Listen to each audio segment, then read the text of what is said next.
What's up, everyone? Welcome to another week of Beyond the Gym Floor. This week was fun. We talked about programming for Gen Pop. A little bit of chats at the start about International Men's Day, but then, straight into programming for Gen Pop. So how do you put the programs together? How do you get results with them? What really matters? What doesn't matter? What's technical versus soft skills? And how you can, for lack of a better term, stand out on the gym floor and be the trainer in your gym if you combine both those skills together. We also talk a lot about our programming model. If you want to go check that out, so it's stcfit.com. Head to the product section and have a look at the Strength Physique Programming Bundle. It's a digital copy of our 2-day workshop that we ran both here in Melbourne and in Queensland last year. You get everything, all the spreadsheets, all the templates, all the calculators, all the slides, all the recordings, yours to keep for life. It's only $4.99. Jump on the website and download that right away. Before you do that, like, share, subscribe before you jump into the episode. Makes a huge difference to the reach that we get. We work really hard on trying to provide value and just bring up the standard of personal training across the board. So makes a really big difference when you do hit those buttons for us, and it means you won't miss an episode. Thank you. Enjoy. We'll see you on the other side. Unless you plan on taking your pants off in the gym. Looking yum. Welcome to Beyond the Gym Floor. Jason's looking yummy today. That's it. No comment. No comment. Jason's finding out what it's like to be a hot girl on the internet. It's strange. The DM slides are upon us. It's good. You look good, though. Thank you. That ab shot was... It's looking better every day. Pretty happy with that. Yeah. Yeah. Yeah. Another 3 weeks, I'll be... Yeah. Looking good. Yeah, we got 3.5. Yeah, man.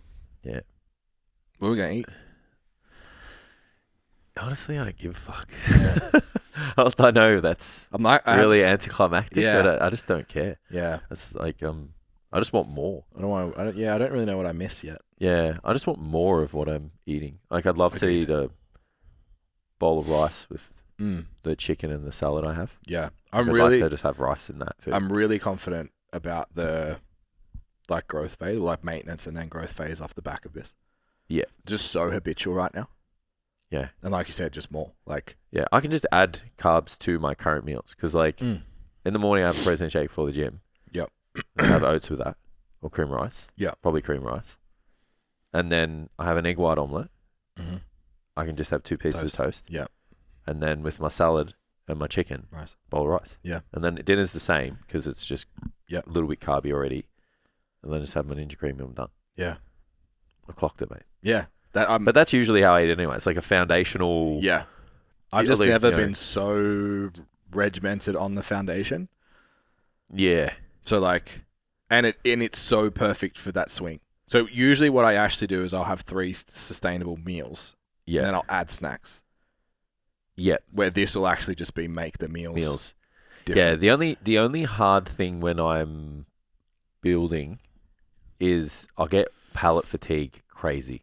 Right. So I have to change those meals More after a little bit. Yeah. So what I mean by that is I'll probably still go with that core, it's a salad, it's a rice, it's a meat. Yeah. But I don't think I'll be able to eat chicken like I do right now. Yeah. I'll get over, because you're having all these different flavors from everything. I just get palate fatigue hard. So it's then I'll have to have mince instead of chicken breast. Yeah. And I'll have to have, maybe a different type of protein, in a different meal. I do find I gravitate towards those things when I get bored. Yeah. Even the egg white omelet, I reckon at some point, I'll just do fried eggs. Yeah. Because they just taste different. Yeah. Yeah. So, but either way, it's the foundation's still there. Yeah. It's core can be changed flavor every day. Ninja creamy can be changed flavor every day. Dinner's different every day. So it's I'm only really having 2 meals of the same. I'm doing Canton on my lunch as well. So that's super variable each week. Yeah. So that's the only salty shit I have every day. Yep.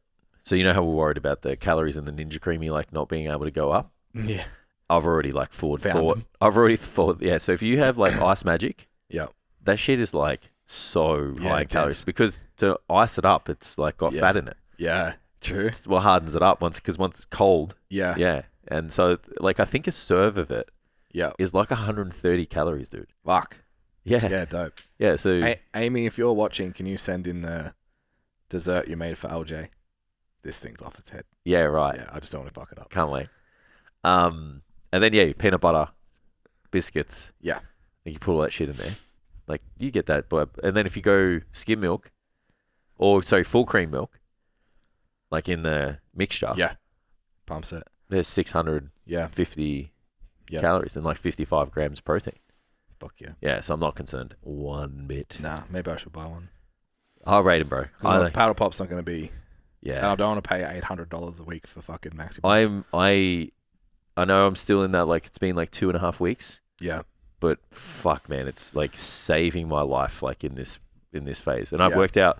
So I found I get it, man. Like that Masashi fucking white chocolate bar at night is like.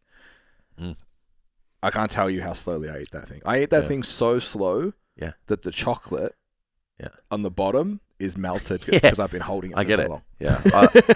At the moment, I'm like sliding the top layer off. Yeah. And like it just goes up the spoon. Yeah. And I just take one layer off each side. Yeah.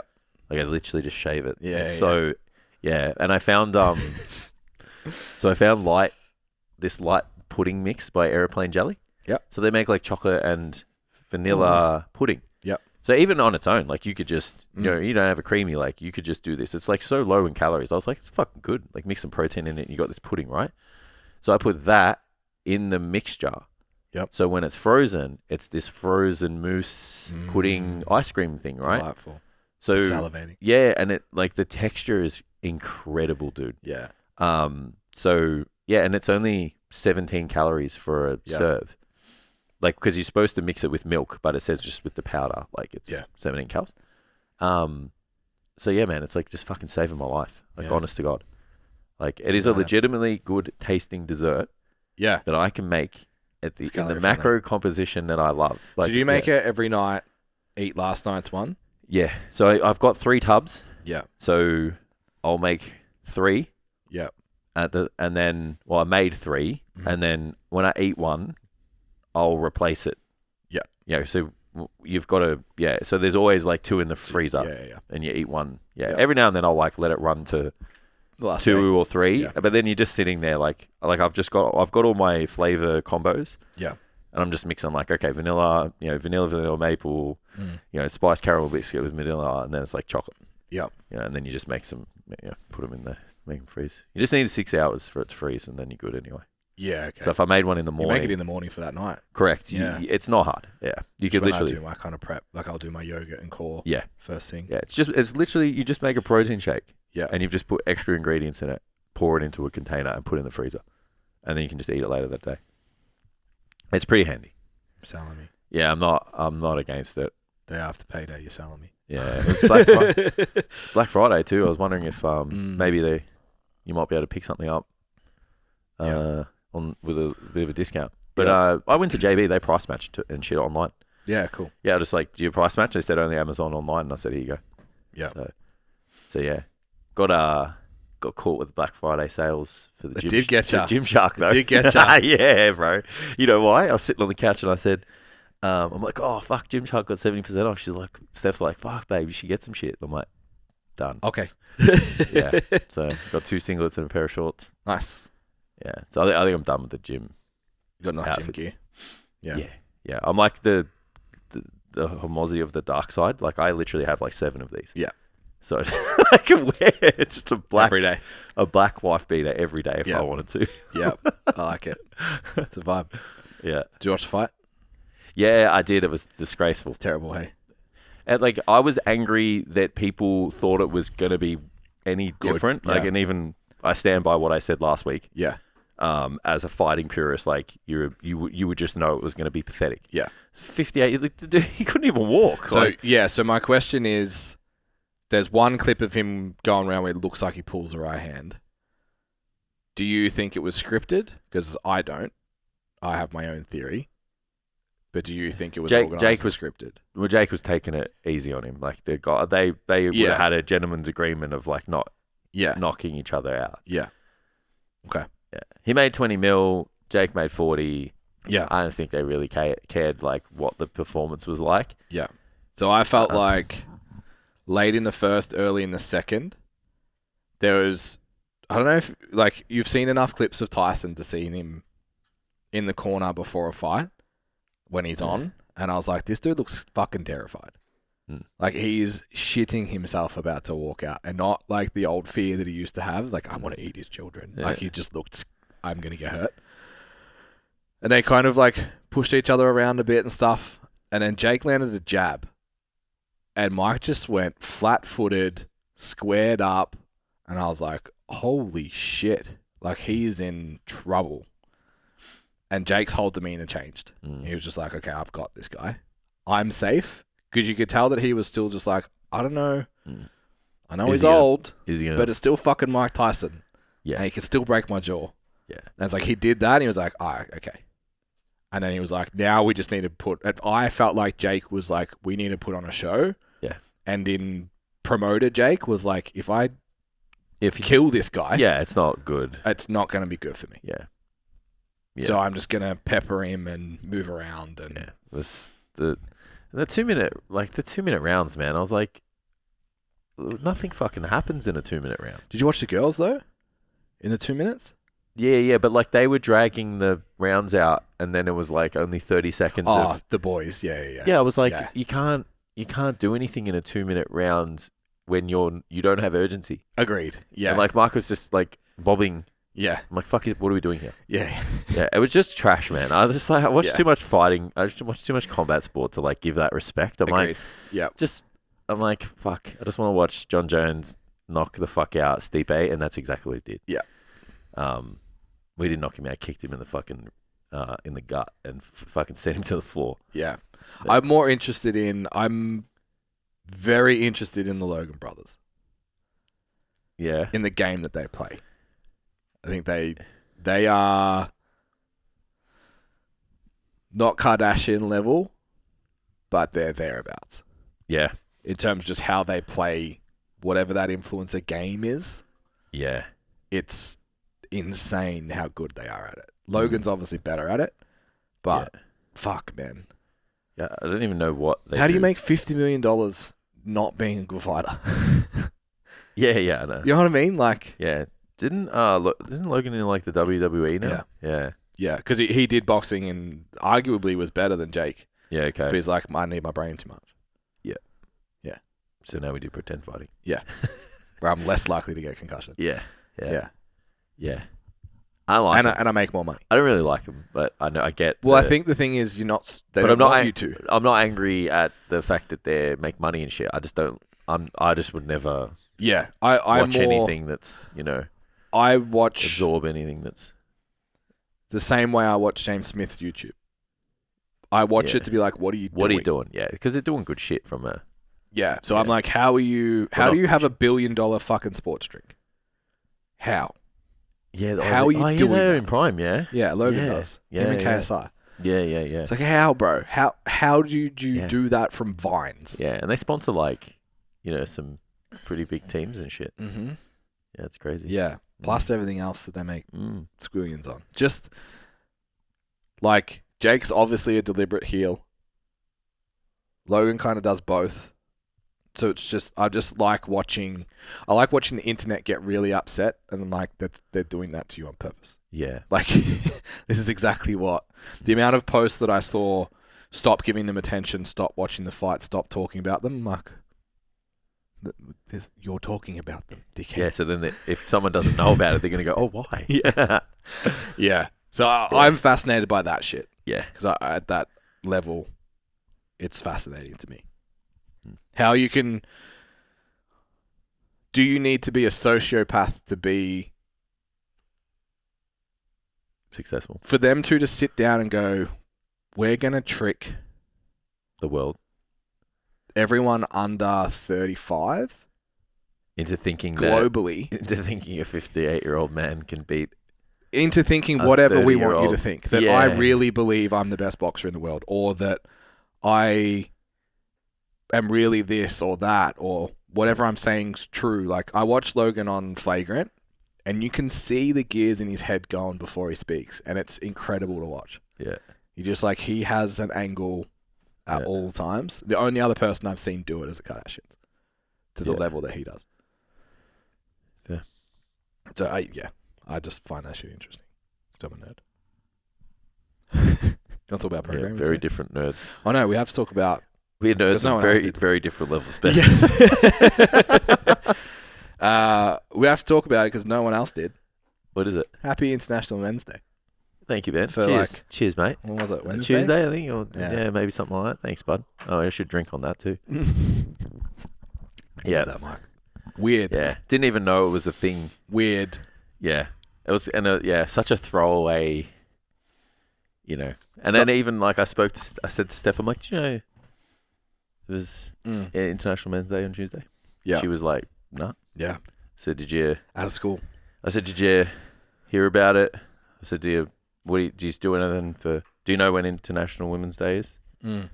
And she was like, yeah. And then she goes, yeah, but what did she say as a joke? She's like, yeah, but we've been oppressed. Yeah. And I said, look, I understand the position of that. Yeah.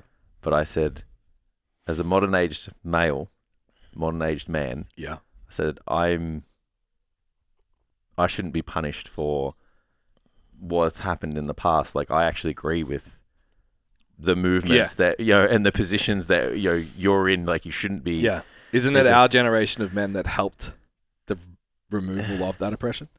I have no idea. But, yeah, I just found it a bit interesting. But so think about it. Like, there was male dominance and oppression. Now there's not. So the males had to contribute to that in some way. We weren't just like beat into submission. Yeah, it's just like it's a change of thought, right? Which is like had to come both sides. As like weird as this is, it's like the males had to say like, you know what? Like, I'll allow it. Yeah. Yeah. It's like all the women have just turned off now. Yeah, we're just like, fuck. And I don't mean it like that. Like I just mean, you know. But it's like, but we're the generation are just like, bro, what the fuck? Yeah, they would have to. Someone at some point along the road, people would have to go, that's stupid. Yeah. You know what I mean? It's because like when we have a conversation, you're like, this fucking guy hits his missus and shit. Yeah, it's a fucking Whereas scumbag. 20 years ago, yeah, it's like, what did she say? 50 years ago, it's like, fuck. Yeah, what knuckle did you use? Yeah, that's absolutely, yeah. Fucking hell, Jesus Christ. But yeah, I get it. Yeah. Yeah, it's pretty disappointing when you see the stats of like suicides, loneliness rates. And that's what the day's supposed to be for. All that shit. It's pretty concerning. That's what the day's supposed to be for, apparently. And then it's like awareness. Yeah, well, it's the one in every X amount of people, males, is depressed, commits suicide, whatever. And then I was like, fuck, how as a man do you not know this day exists? Like, yeah, does that mean it's International Women's Day is driven by women? Does that mean it's our responsibility? Yeah, but how do you know? Do I go up on the internet one day and go, when is the day of man? Is it this conversation then? I don't know, because for me, it's like is it Movember? It's like that's the most male-driven awareness thing that I know of. Yeah, which is reasonable. It's like you grow a mustache. It's a pretty male thing to do. Yeah, even though some women can. Yeah. And then it's all about like male health awareness essentially. Yeah, it just hasn't men's health. Sorry. Yeah, which isn't corporatized the way. Yeah. So there's no capital to be gained from supporting International Men's Day, so it's not relevant in media and corporate. So if you release to celebrate International Women's Day, we're doing XYZ, that gets you credibility points as a business, and you make money.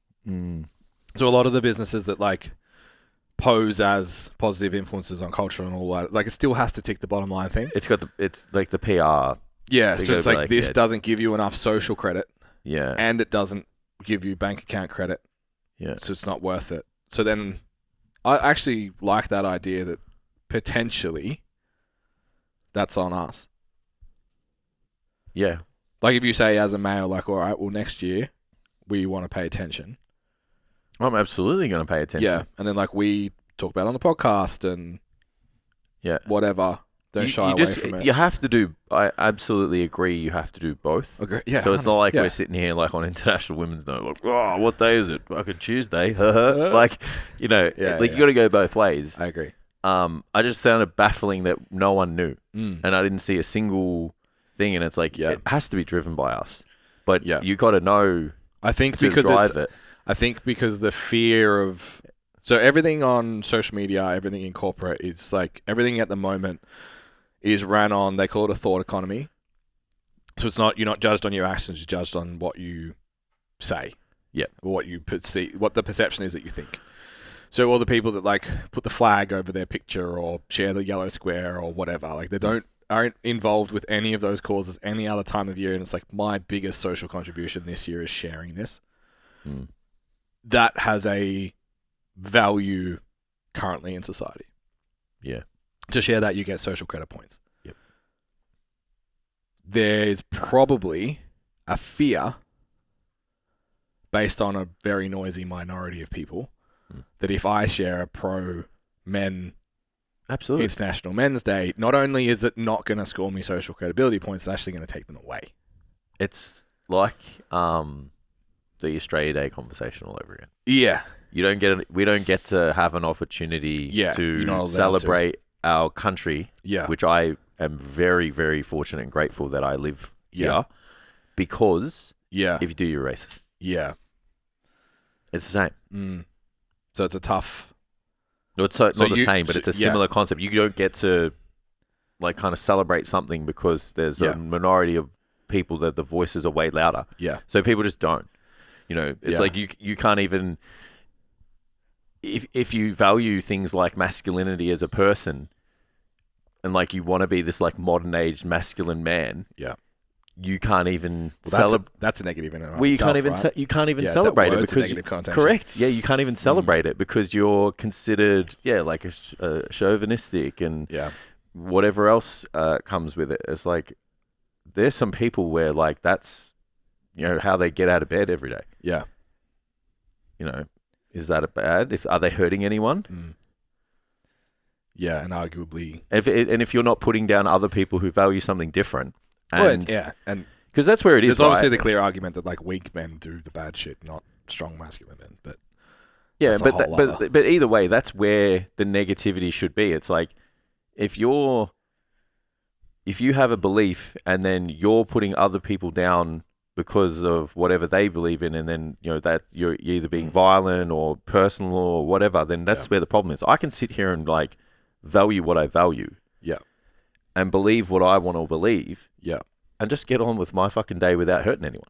Yeah. And but like, these people believe in fucking religion, man. Like I'm like, cool, good on you, man. Like I see the value in that sometimes. I saw the value in it when my cousin got sick. Yeah.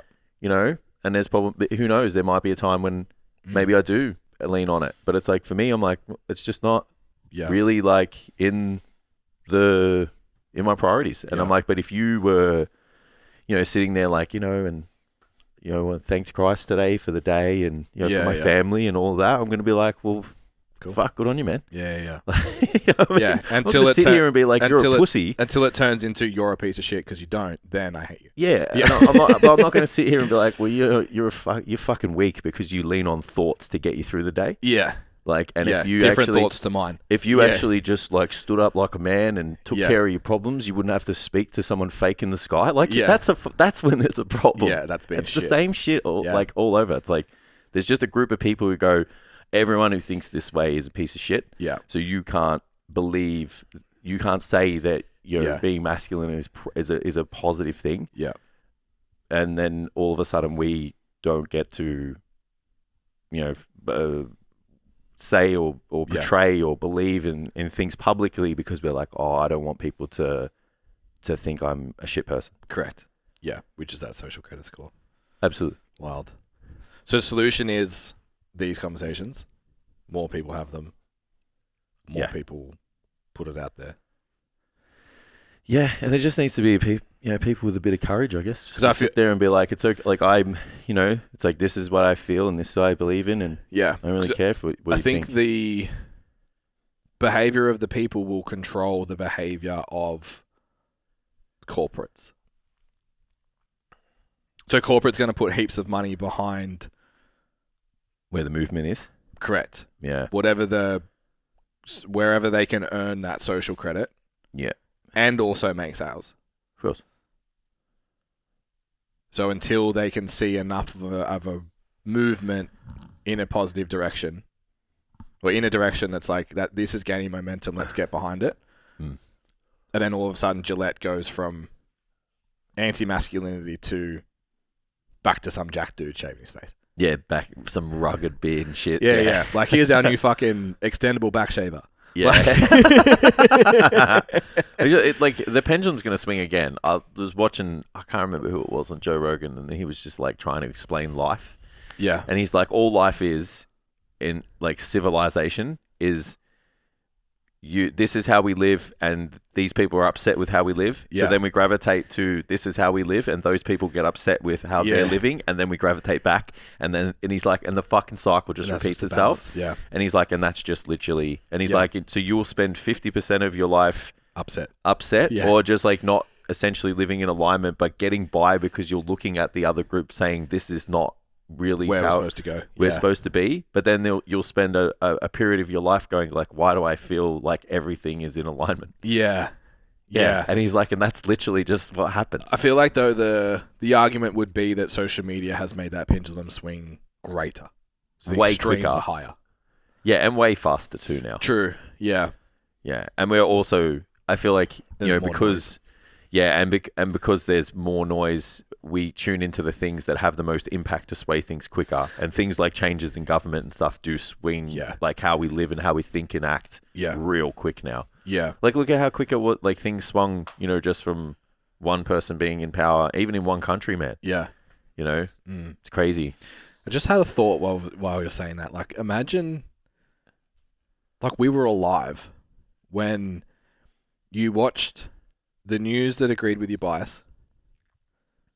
You read the newspaper that agreed with your bias. Yeah. You hung out with people that agreed with your bias. You just existed in this bubble. So you just didn't even know. Agreed. And you're just like, they're fucking weirdos over there. Yeah, there's still people that are like that now. Like, if you don't have, I feel like if you don't use your social media on your phone a lot, you have no fucking idea. You have no fucking idea what's going on, man. Because you don't see the masses of the voices. Just don't listen to Joe Rogan. Yeah. Because you don't, like, if you don't go on your phone really, like, you don't have to, and like, you don't go on YouTube, you don't go on TikTok, whatever, you don't see the masses of lefties talking about all of the shit that the right's doing. Yeah. And then likewise, like versa, the opposite way. So you just like you said, you just operate in a bubble of, would that be like naivety? Yeah. Yeah. Yeah. Yeah. Ignorance even. Yeah. Ignorance. Yeah. It's interesting. Yeah. I got trapped in it. It's like 2019. No, earlier than that. 2016, 17. When whatever the second term of Barack was, that's when the social media thing kind of kicked off. Yeah. Because he went us versus them for the first time. That's when that sort of happened. And I was getting caught up in shit then. Yeah. I was like real angry about everything. And I was like, it was just fed Facebook shit. And then I realized oh, actually, A, doesn't affect my day at all. B, it's just I'm only seeing this. Yeah. So I'm annoyed about it. It's weird. Those people are the most entertaining when they're vocal on social media. Yeah. Yeah. Yeah. Anyway. I listened to one podcast episode and now I'm... Yeah, they just get all like angry and shit. Yeah. It's like, fuck you. Like, that's just a waste of energy. Yeah. You get a lot of time on your hands to be that upset about something you have no influence over. I just pull back heaps on like podcasts and shit. You have. I just look at what's in front of me now. I try to. Yeah. So even like the excuse is like, oh, I need to know what's happening in culture because of marketing. But I don't actually think that's true. No. Because there is always a group of... If you're unaware of the culture, you can almost be more unapologetically yourself. And if you are saying something that's against the grain, all the people that agree with you will jump on it. But if you're too involved in what's going on, you pull too many punches. Yeah. And you don't say what you feel. You're too conservative. And then not enough people are like, oh, yeah, it's not polarizing. He said the thing we all wanted to say. Yeah. Yeah. Yeah. Interesting.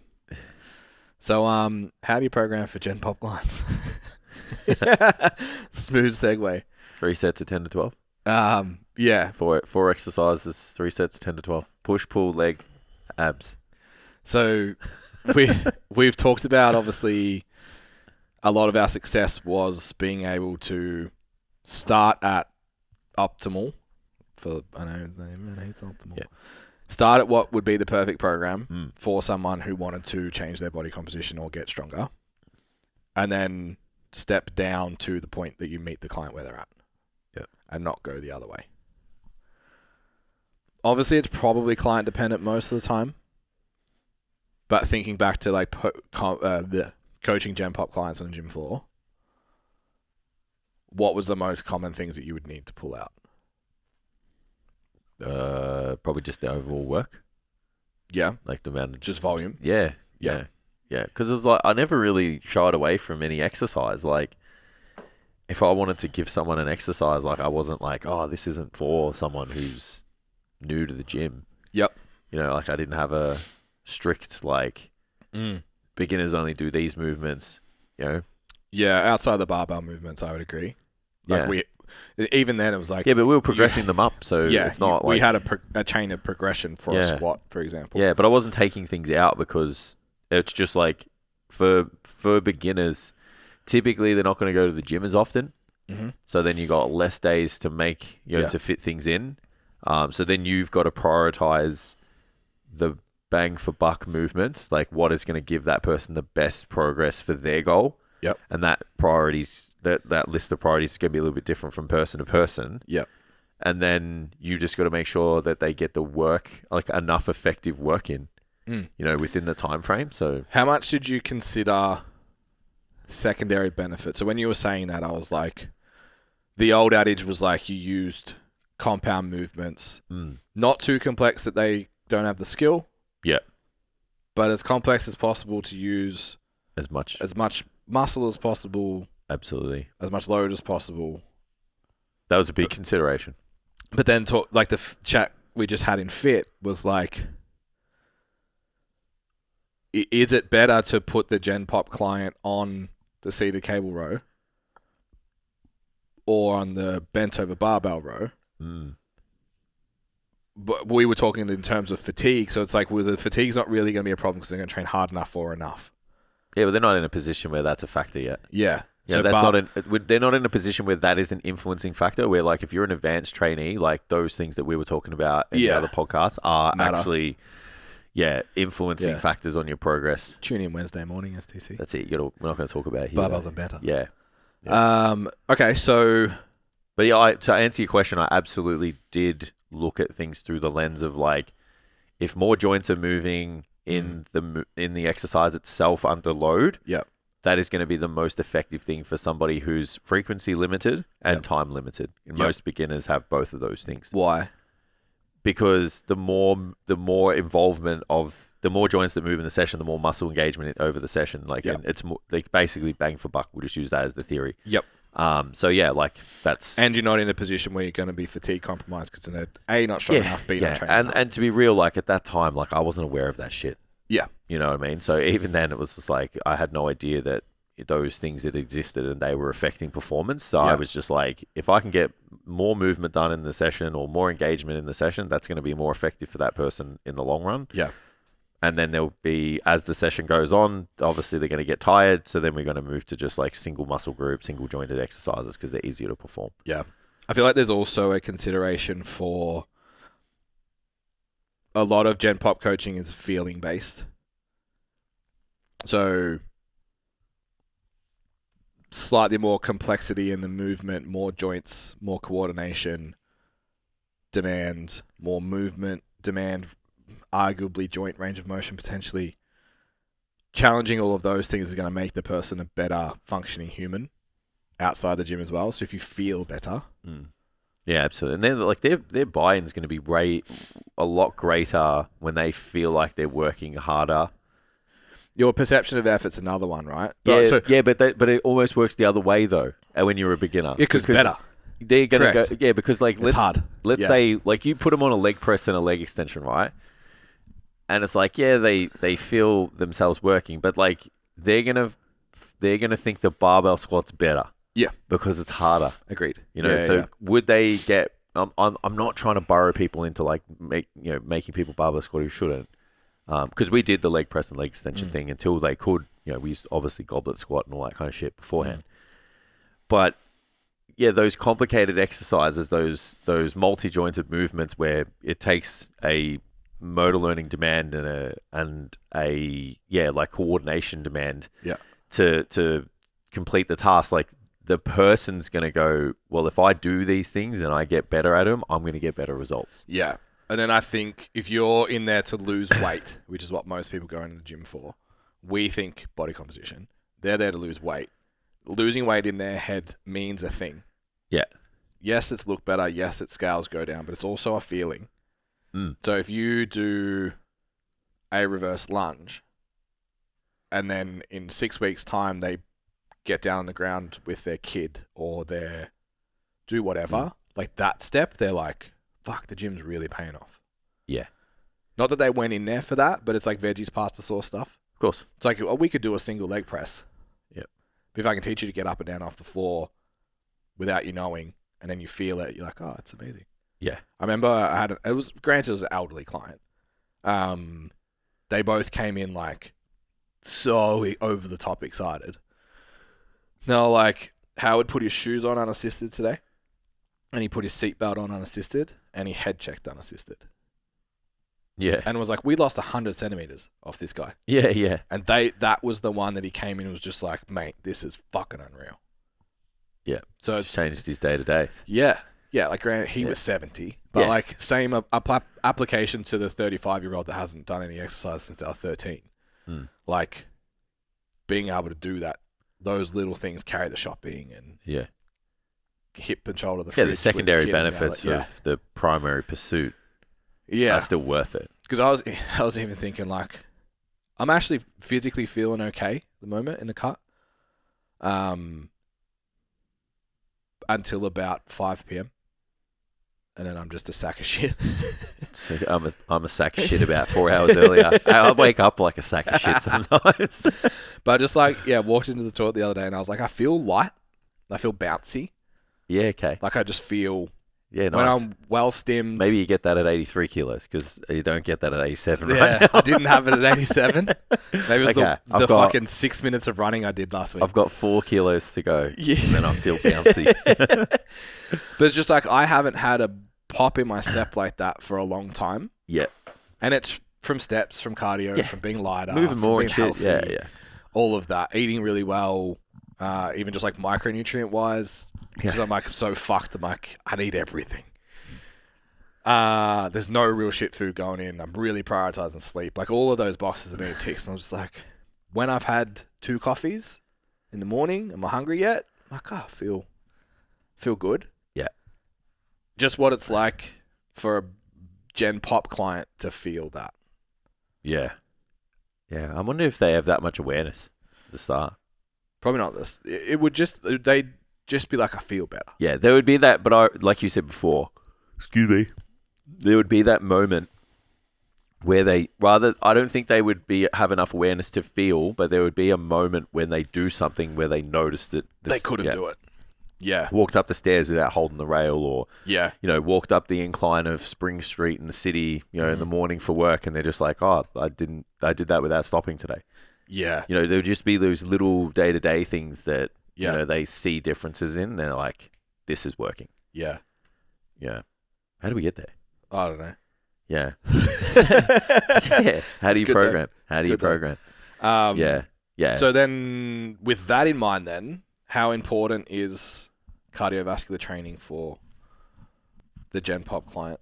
Yeah, that's an interesting question because I think overall... It's hard because you don't want to sit there and just say it depends. But if you've got someone who's just like ultra sedentary, then going to the gym is significantly increasing their activity. Yeah, and then making them aware of their day-to-day activity and maybe making them conscious of doing 30 minutes of walking a day. Yeah, like those things are going to be significant enough for some populations, and then you're going to have populations that maybe will benefit from a little bit more aerobic fitness to start with. Yep. And then you'll have people that maybe will benefit from a bit of both. Yeah, because you would be happy to have a bank account that represents the number of times I said, Well, the same heart and lungs that pumps blood and oxygen when you lift weights is the same one when you do cardio. But it's... Like, I was that coach. Yeah, me too. But I also, from a psychological standpoint, it was a really long phase. I used to get all my clients to do 2 minutes flat out on the rower before they left. Yeah.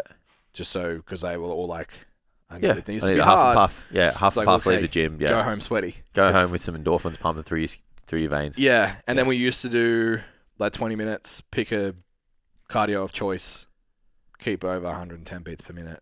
Yeah, do 20 minutes. That's pretty much what I do session. now. Yeah. Which was really effective as well. But I think a lot of trainers kind of fall into like body comp. If you're body comp focused with your own training, and you do fucking 15,000 steps because you're a personal trainer, yeah, you don't believe in cardio, then potentially, yeah, I get it. I think coaching Gen Pop, used the word buy-in before, is so much about buy-in more than anything else. Yeah, absolutely. If you can get someone who does walk up that hill and is like, fuck, I feel great.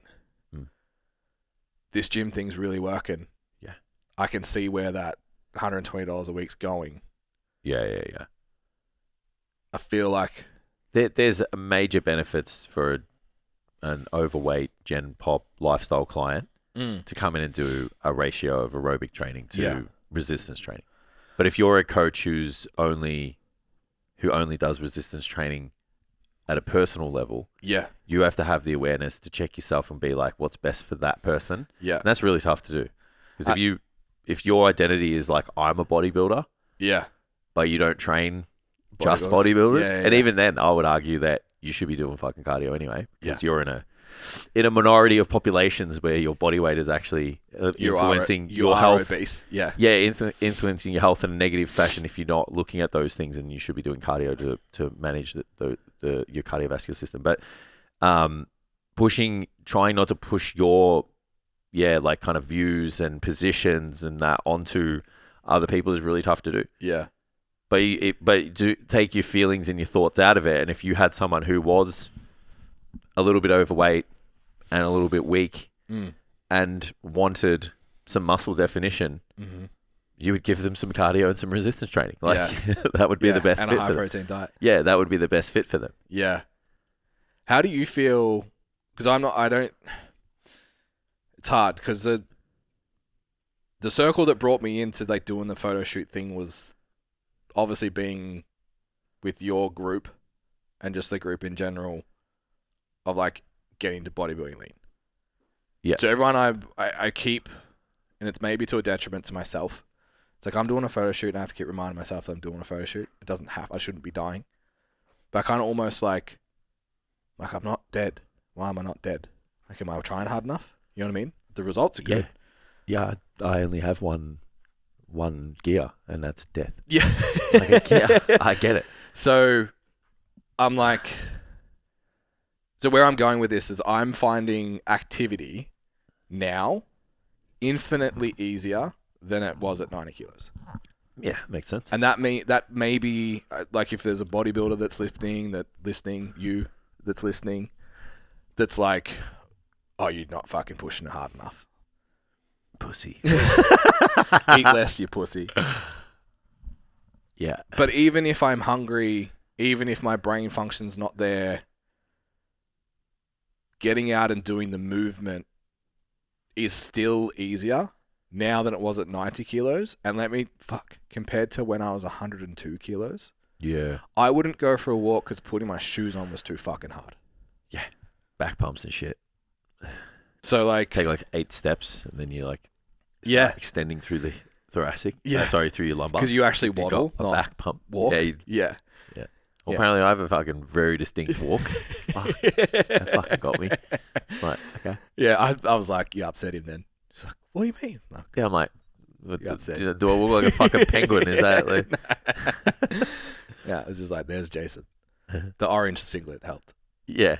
I kind of more would have preferred that. Yeah. Than you have a very distinct walk. I'm like, okay, do you want to elaborate on that? Yeah. Like, say more words. Yeah. Before I punch you. Yeah, like, is it fucking weird? Like, it's like I kind of just left it. I'm like, here I am thinking I'm just like walking down the street like this, which I probably do. Just chilling. I probably do, to be fair.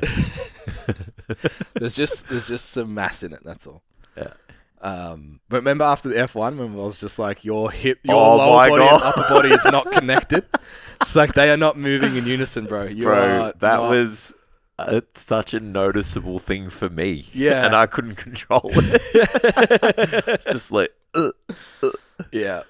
Yeah. It's not that bad at the moment. Both hips and shoulders moving. I'd like to think it's not. I fucking move a lot. So I'm curious because you're obviously in a deeper hole. Getting up, walking Mav, are you more motivated to do that now than you were when you were heavy? Or is it just like, I'm so hungry and tired, I don't want to do this? Nah, way more motivated now. Because I think like the more you move, the more you want to. I agree. Yeah.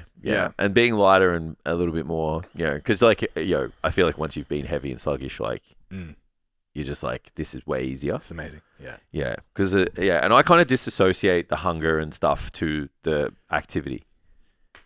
Yeah, okay. What's it same old with? Well, I don't like sit there and be like, this is going to be hard and I shouldn't do this because I'm tired and because I'm hungry. Like, I'm just like, I'm going to get up and walk and do my thing because, like, you should be able to do that no matter what. Yeah. I feel like the hunger and tiredness increases my anxiety level, and then the movement reduces the anxiety. So once I start, I don't want to stop. Yeah. I just think walking's not a thing that's hard. Yeah.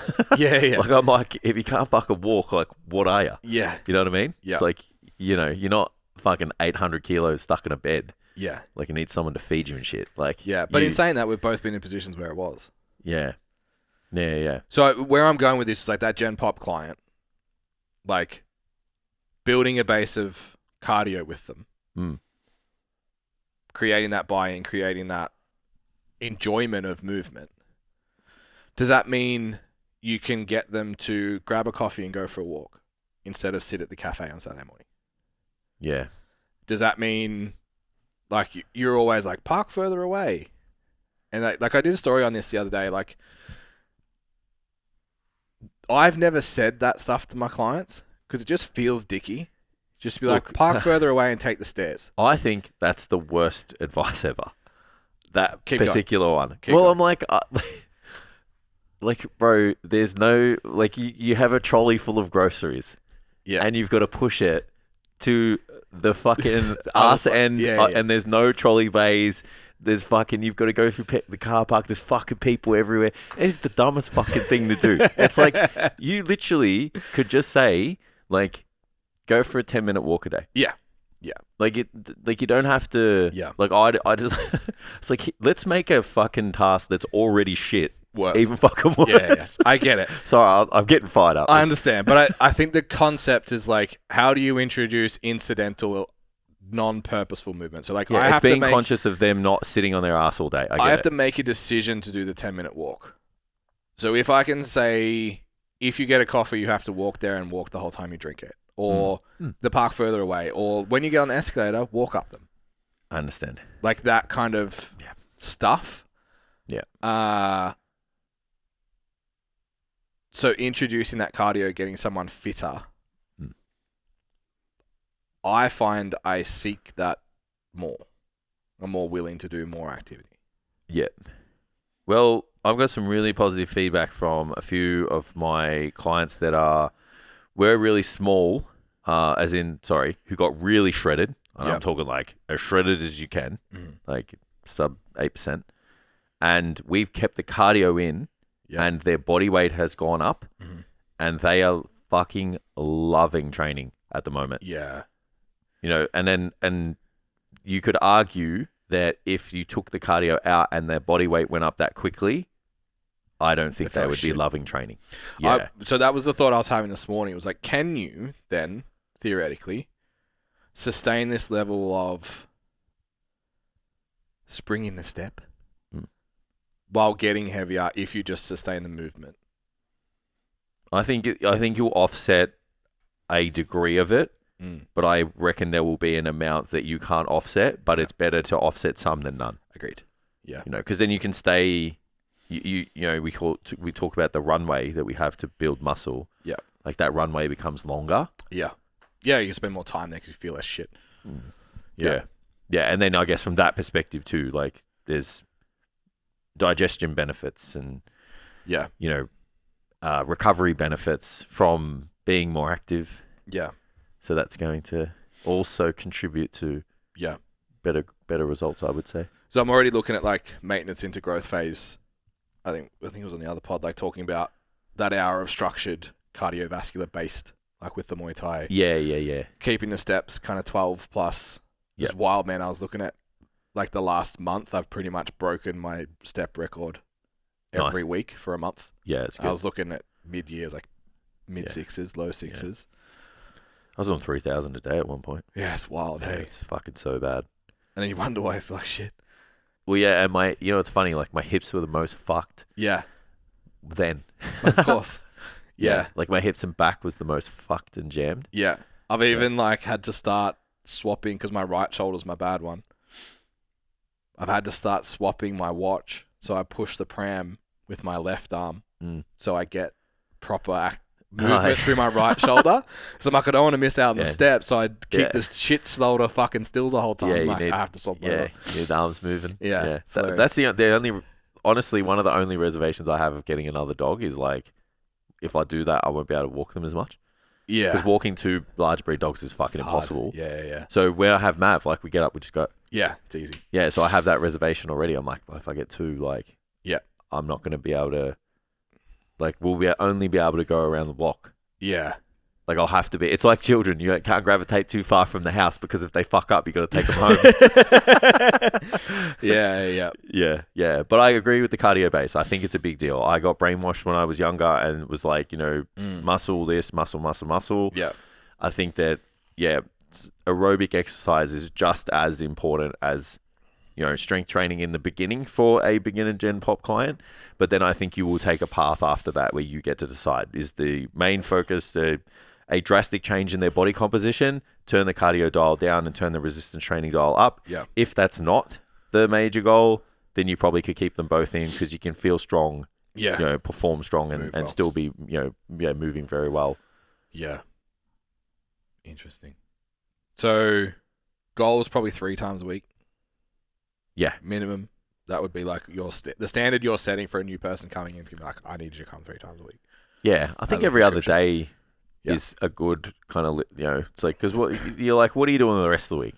Yeah. It's kind of tough, like, and like even just historically, like people who've done any less than 3 times a week don't really get that great of results. Yeah. Outside of But also like the training day affects behavior too. Yeah. If I train tonight, I'm going to eat better. Yeah, that's it. Outside of my client, Laurie, so shout out to Laurie. Fucking, we got jacked on 2 days a week doing the drop set program. Yeah. So there's my case study. The drop sets make you massive. Yeah. If you only do them 2 days a week. Yeah. So 3-day week program, push pull leg, 3 full body days, upper lower. Yeah. They're all options. So I tend to go with my preferred is like horizontal push pull lower. I don't like full body. Horizontal very much. Like vertical push pull for my guys. Yeah. And most of the women I train, it's like 2 lowers, we'll go 2 lower, 1 upper. Yeah, I like upper lower full body as well. Yep. Or lower upper full body, Yep. Yeah. But I don't generally like full body overall. And then are you... For a beginner, because I just think like if you're not... Like you maybe need more time to recover in a hub. Mm-hmm. So if you do full body, like there's not enough time for them at the start. Yeah, for the next session to be good. Correct, yeah. I think... And I even just like... Because their skill is not high, so they do bad reps. Yeah. So I've seen... Frequency of exposure. I've seen more problems with full body programs for beginner clients than I have with any other program. Yeah. Style.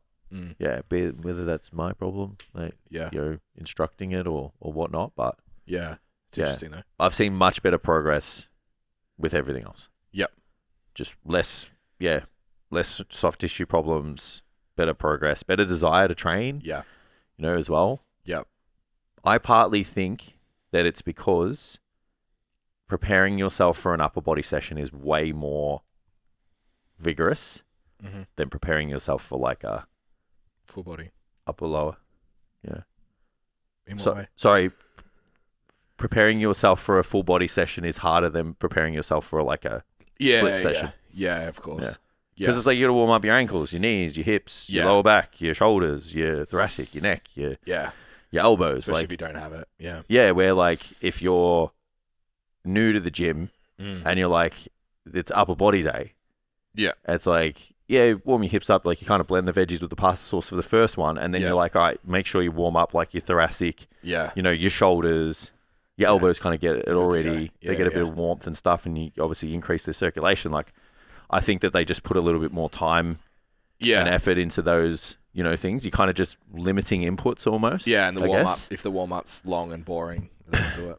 Yeah, where like it's someone like you and I could warm up for an upper body session really easily. It's like go on the erg bike, 5 minutes, get your heart rate up, and then it's just like world's greatest stretch, step back lunge, high knee, do some rotations, kettlebell and the bar press, done. Off we go into the gym.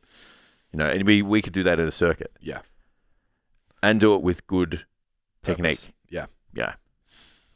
But like any training split will work. So. Like even if as a beginner coach, newer coach, even a coach a couple of years in the game, like you need to pick a split that someone is just like really excited to kind of come to the gym and do. And the execution of the program is going to be make or break. Do you know what's wild? I honestly believe the one they're the most excited to come and do is the one you're the most excited to come and do.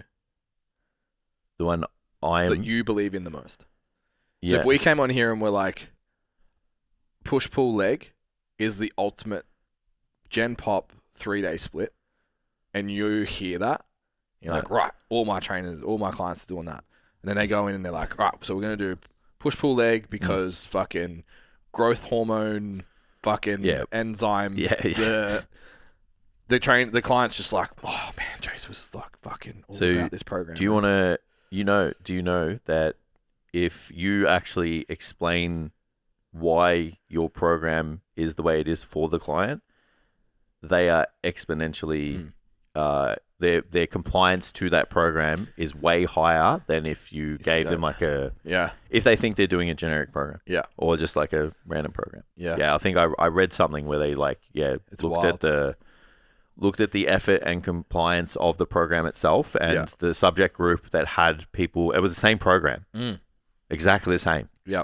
But the subject group that got explained to them of why it's for them and the benefits, they actually got better results. And even so, this is leading me into. But it leads to the same thing of like the program. The reason why they got the better results is they followed the program better. The buy-in. And this leads me to even looking at like our situation where we were working at the time, right? When we had a book mostly of Gen Pop clients, and looking back at it now. I think personal trainers get attached to their training styles. Of course. Whether it's because of what they do or whatever. But you've just got to find a personality and hopefully a training style, if you're a client. A personality and a training style that you like, that you're going to buy into. Yeah. Because like you look around our gym, we had bodybuilding, strength, CrossFit, say S&C-ish. Stuff. Sure. It's a big blanket. Yeah, but you know what I mean? Like it's that fucking functional training, not CrossFit. Yeah. Whatever. Yep. At the time, we were like fucking peasants. Yeah. All got fat loss results. Yeah. So it's like it was the program. Yeah, they just did the thing for a period So of time. you could do all of those things and get similar outcomes. It's going to come down to how much buy-in they have of doing the thing. No different all those things we spoke about, those programs, BioSig and Recomp and all that. It's like, it's not, they're not special methods. Yeah. It's just a method that someone was able to stick to where you could control their energy intake and their output and progress their training. So I think the message then for a trainer is like if you're really passionate about, we were always passionate about technique, for example. Oh, absolutely. So when you worked with us, you did bodybuilding inspired training for Gen Pop. Preference compound movements, less isolation than a bodybuilder would do, just based on time. Yeah. Less focus on cardio, more focus on resistance training, higher focus on protein and general nutrition.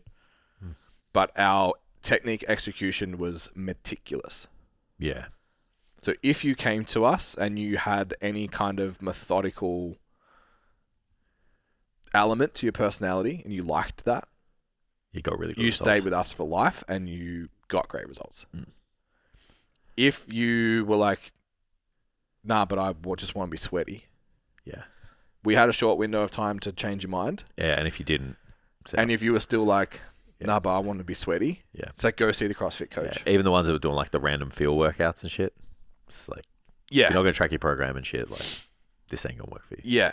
So I think, I'm trying to get to like, with it, as a coach, I think you need to be comfortable with that. Yeah, absolutely. That you're trying to find. You've got to have your way. You're trying to find a set of people.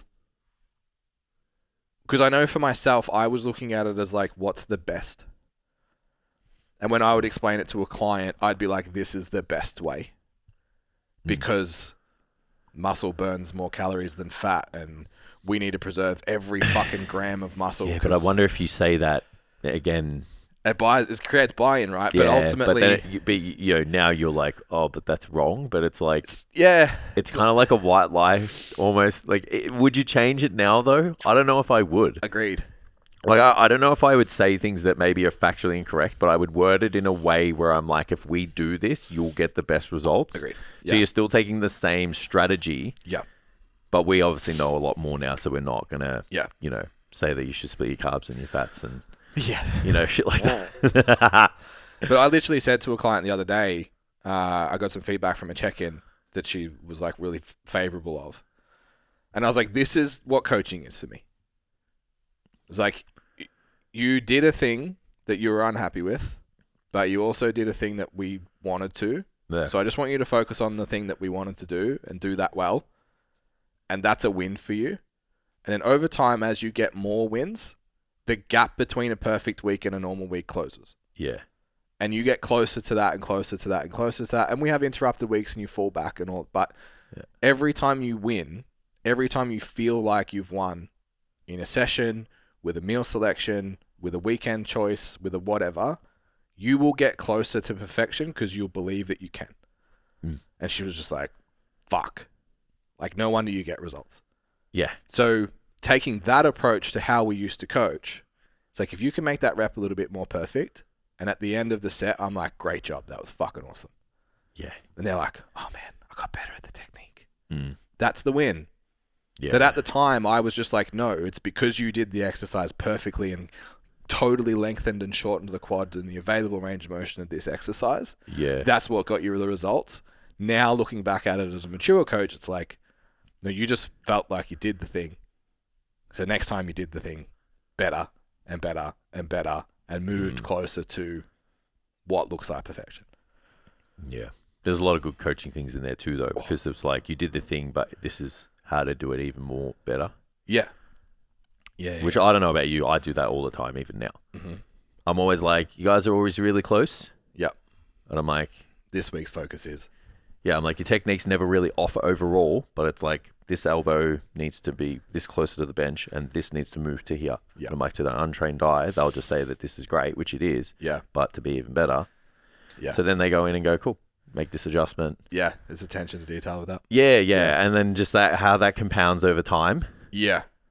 And then like the mentality is like, if I make this adjustment, like this is going to be even more effective. And, how do they show up with that information? It's funny how we look back at like chasing the secret forever as a bad thing.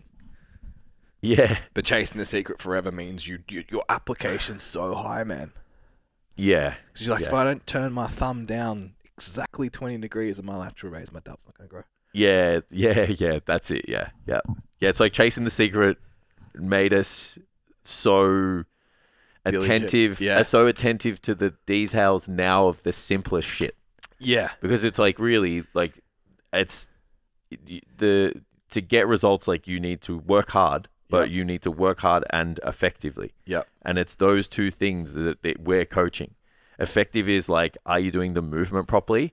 And then, and obviously hard leans into effective, because if you lean hard enough, then it becomes effective from a stimulus perspective. But you've got to coach that, because even like working, I guess like, maybe inconsistent as well. So consistent, hard and effective.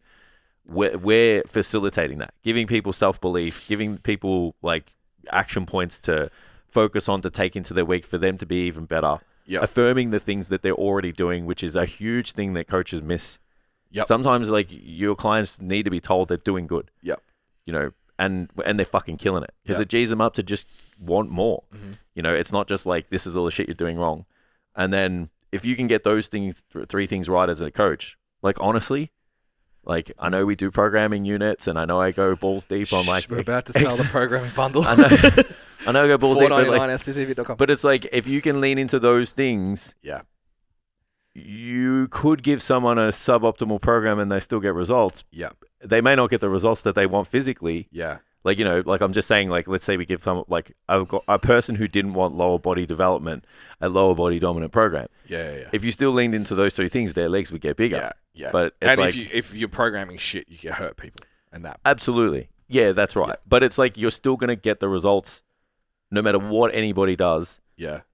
If you work on consistency, like effort and execution. Yeah. Effectiveness or whatever. And then if you just go to stcfit.com products and you download the programming bundle, then you have the model. Absolutely. So you know the model's good, and then all you have to do is... Absolutely. That's pretty good selling. Because if you remove the thing that... Well, the thing that people don't have is conviction when they write the program. Yeah, which is... We worked on those models, and this is... I'm not selling now. We worked on those models... I was.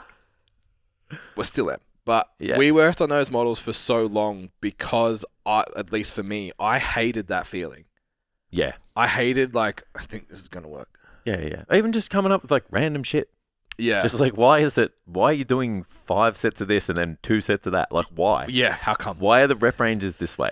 Like, because my coach wrote it on my program. Why is the exercise here? Like, it's just, you know, why is this person doing this amount of work? Like, there's so many times I could just calling people out in the workshops just so they can understand why I've put a framework together. It's like, how did you get to your amount at the moment? They're like, I don't know. Yeah. And I'm like, well, here you go. I've given you just a literal framework of consideration so you can decide now. Yeah. So that means then you need to have the education to believe in your service enough to convey that belief, to get buy-in, to get your client to do the thing. Yeah. Yeah? Yeah. But, yeah. And then what... It's hard. Because like, you still want to have a good... Because what they do does matter, even just like the injury is a good example, right? Yeah. If your clients are beat up and fucked, they're not bought in. Of course not. And if they're not progressing... And they're not consistent then. Agreed. You know what I mean? If they're not progressing in terms of progressive overload on movements... And even just seeing the changes that they want in their own body as well. Yeah. Yeah, I think more micro than that. If you didn't add weight or reps in the whole session... Yeah. You want to be the trainer that has the program, I assume, if you're listening to this podcast. Absolutely. If you're not, sort of maybe think about it. Yeah. Not maybe. Do it. So, and one of the... That's interesting too. Fuck, I've had enough coffee now. I want where he's having. If you don't have the program to then create the structure that doesn't put pressure on you to deliver the result. No, of course not. So that's huge. Absolutely. Because you're like, I have a program here that if you don't do better, I'm exposed. Yeah. And it's probably the program's fault. If you show up and do the thing and you don't get stronger, perform better, whatever, like that's, hey, that's on you. Yeah. So you have to have good programming because you have to get that progress. Yeah. And you have to not hurt people. You have to have a good program anyway. I was just saying that. Yeah. Yeah, I'm just unpacking the layers to it because it's almost like the start of this conversation almost got to the point was like, you just do whatever you want as long as they're keen. Yeah. But then you start to layer it and you're like, but why are they keen? Yeah. If they don't make progress. The program still gives you, so if you look at it and if you have that consistency and someone works hard and they do things well, they still won't get the results that they want. Yeah. If the program gives them the results they want. Yeah. You know what I mean? Like I could follow Sandra's program. Yeah. Or a body or a powerlifting program. Yep. and that's not making my arms and calves big. Yeah. But I'm going to get stronger. Yeah. Because I've got Of course. Yeah, but it's like you still have to write a program that is delivering for the person. Yeah. And that's again where... So that's why you need the strength and physique bundle. Absolutely. Yeah. Because you've got different directions that people need to go. And instead of just like going, well, let's do 5x5 because you mentioned that you want to get stronger. And then let's do by 3x8 to 12 because you want to build your glutes. Yeah. It's like you can literally go now, okay, where's this person at? What are their main objectives? Are we going to be in this phase for strength? Are we going to be in this phase for hypertrophy? What's that look like when it turns to total work? What exercises am I going to select? When am I going to sequence them in the workout? What other workout sequence? What other movements? How is it going to work over the week? How's it going to work within the session? How am I going to lead that into the next training block? Like those things. Yeah.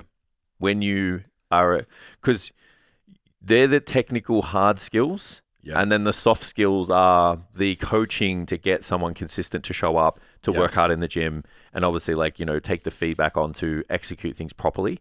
So it's, you still need both of them. You still need like, you need all of this shit, to get the results. It's so interesting that most coaches are one or the other though, hey, by default.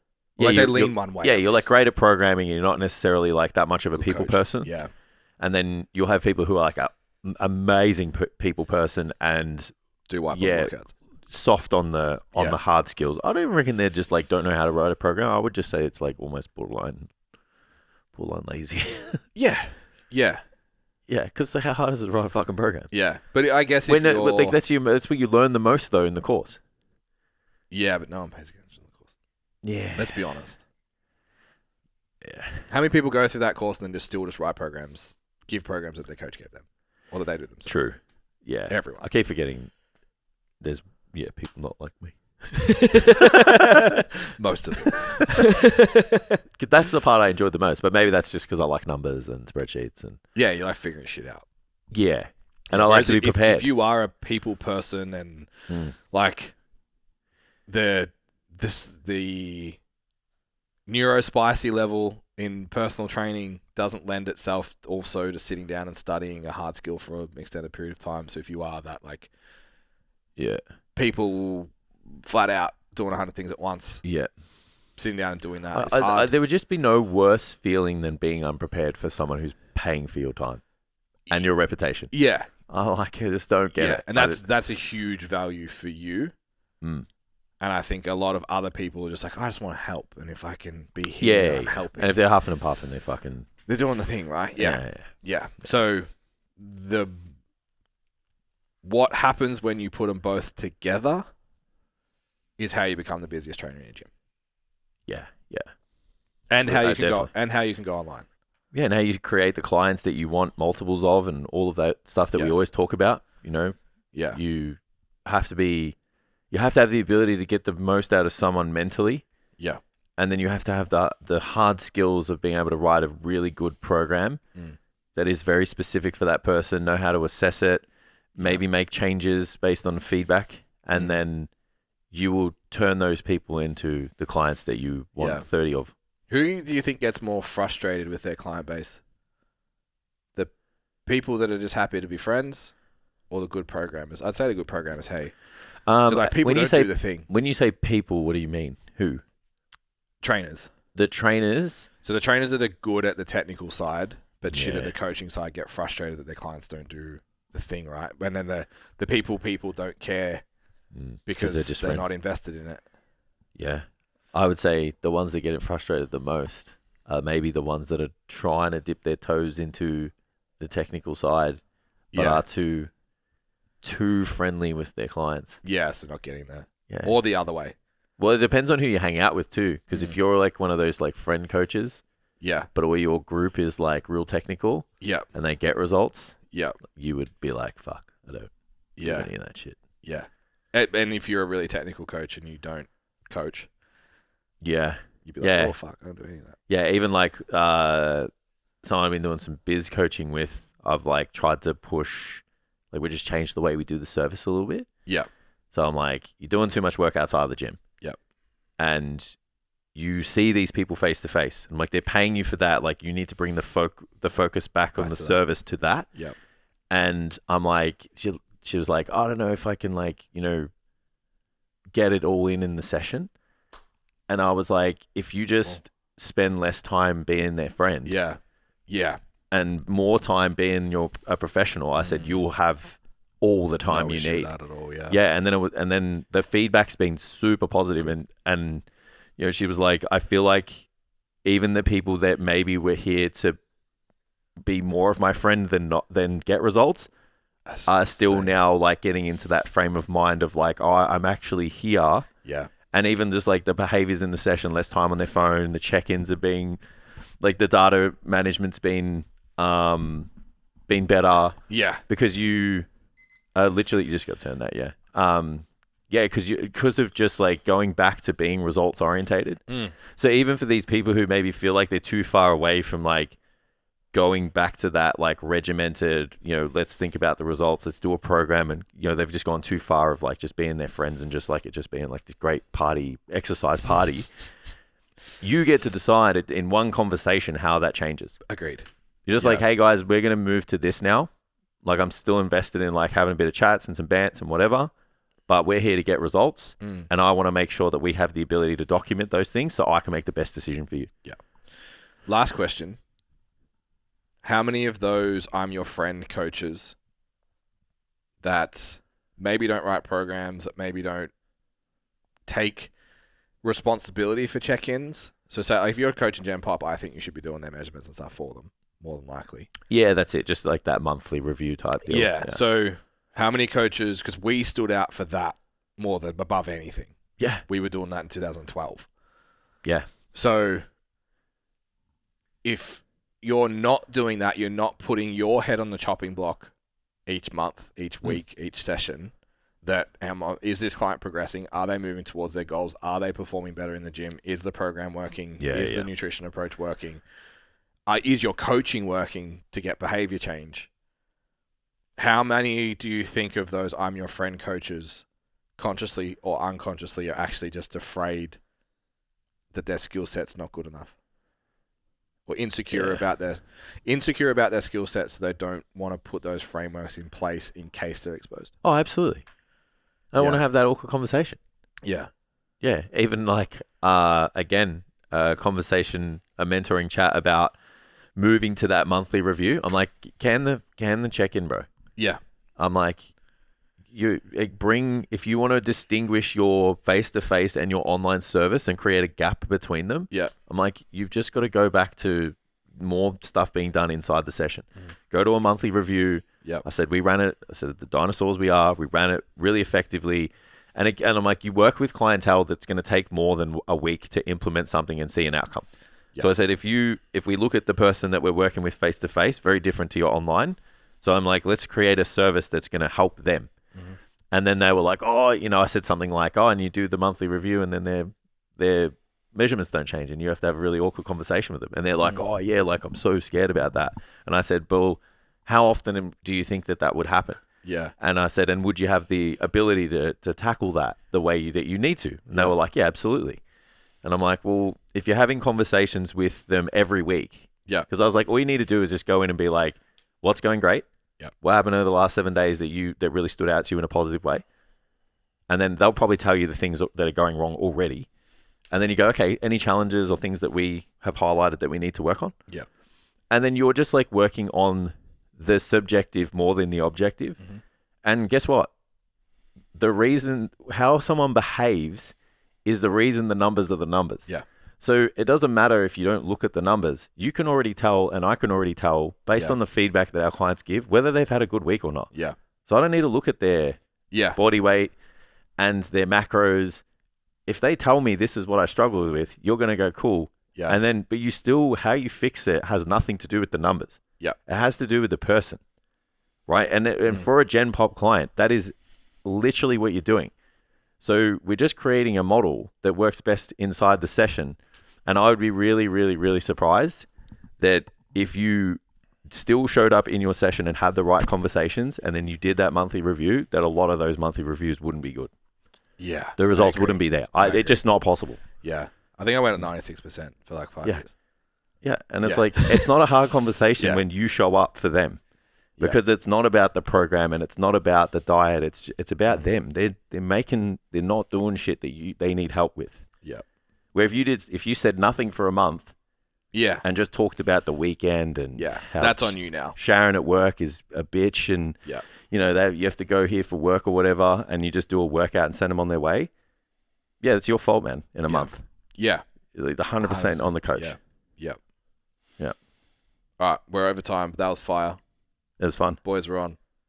Programming. Yeah, so you can go to scfit.com. Yeah. Products. Programming bundle. So it's our 2-day... It's the best technical skilled bundle we have. Yeah. Technically skilled. 100%. Yeah. Yeah. We worked endlessly. It's fire. On it. It's fire. But yeah, it's a 2-day workshop that we did here in Melbourne that's now available on digital resource. You get all the slides, you get all the actual... calculators, the spreadsheets, the templates, everything, all the recordings, keep it for life. The feedback from the guys that do it in Standout is huge. Confidence that they walk away with their programming and understanding. Even to be able to build their own model off the back of it or just plug straight into this one, is particularly if they're newer. And so much more confident in the prescription. We're seeing coaches go out and like first-time powerlifting meets, run and lift-offs, all of that kind of stuff using it. Obviously, huge body composition changes as well. So we've been using it for 8 to 10 years. Yeah. We manifested it for 8 to 10 years. Yeah. Different forms. Yeah, so it's pretty good. It's only $4.99 for the whole thing. And you can plug in if you need some extra one-on-one help. Just let us know as well. We can always do calls and walk you through them. So jump on the website and check that out. Also, while you're still here, like, share, subscribe, get the message out there. I think that was a pretty useful podcast for 90% of PTs out on the gym floor there. So please help us spread the message, and we will see you again next week.